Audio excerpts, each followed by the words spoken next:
Bagong gawa nga pala yung bike ni Tapo, kaya naman sobrang saya niya at sobrang saya ko din dahil may bago ang dumating na bagong alaga.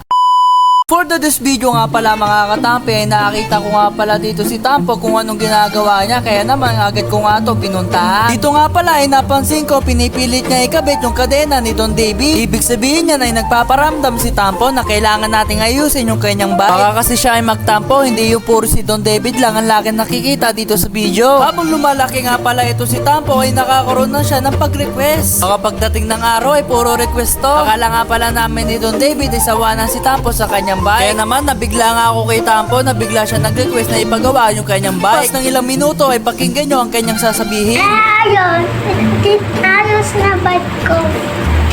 O diba mga katampi, sa wakas ay narinig nyo na nga pala ang boses si Tampo. Nakikita nyo naman sa kanyang pagmumukha na sobrang saya niya. Kaya naman papatestingin natin kay Tampo dito sa labas. Ngayon pala ititingnan natin kung talagang sobrang saya ni Tampo. Sa nakikita ko talaga sa kanya ay sobrang excited na nga siya. Kaya naman sabi niya habulin ko daw siya. Aba, hinamon talaga ako na makipag-DS siya sa akin. Kaya naman siya ay tuluyan na umalis at kukunin ko na nga pala ang aking paboritong bike. Pag okay na nga pala lahat mga katampi, ito nga pala ang sunod na ayusin ko. Hindi ko nga namalayan dito mga katampi, ang bilis siya talaga mawala. Yung pala ay nauna na nga pala siya at meron nga pala siyang gustong gawin. Sabi ko sa inyo mga katampi, ang bilis talaga magsawa ni Tampo. Mas gusto niya daw maglaro ng Roblox kaysa daw magbike. Kaya naman hinayaan ko na lang siya. Dito nga pala ay pumunta nga pala ako sa likod para ibalita sa inyo to. Binaklas ko na nga pala ang aking mga ibunan, kaya naman i-take all nyo na to. Bali nakapokus nga pala ako dito sa aking mga reptop. Hanggang ngayon kasi ay marami pa rin bumibili sa akin. Yung iba dumadayo dito, yung iba naman ay online, Luzon, Visayas at Mindanao. Habang nagbabaklas nga pala ako dito mga katampi ay meron nga pala dumayo dito upang makipag-swap. Ang dala niya nga pala, uy McDo, ay hindi pala mga katampi. Syempre tingnan natin. Dito nga pala ang nilalaman nito ay isang scorpion mga katampi at first time ko nga pala mag-alaga nito.